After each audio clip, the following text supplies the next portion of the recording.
চট্টগ্রামের বিভিন্ন গুরুত্বপূর্ণ সড়কে যানজট নিরসনের পাশাপাশি নগরের সৌন্দর্য বর্ধনের কাজেও নিরলস পরিশ্রম করে যাচ্ছে ছাত্রছাত্রীরা। এ যেন নতুন বাংলাদেশ বিনির্মাণের আপ্রাণ চেষ্টা তাদের। ওদের হাত ধরেই সূচনা হবে নতুন বাংলাদেশের, এমনটাই প্রত্যাশা করেন নাগরিক সমাজ।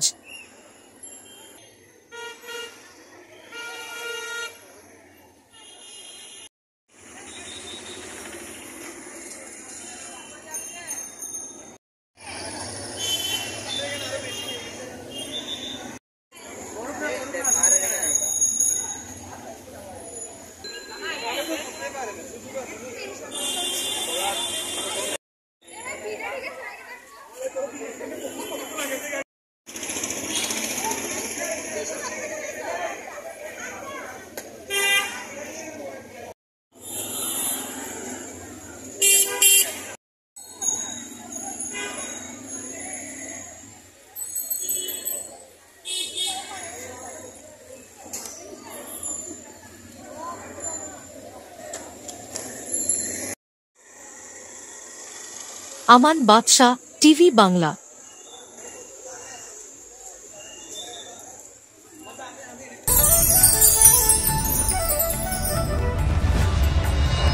টিভি বাংলা, সময়ের সাথে সব সময়।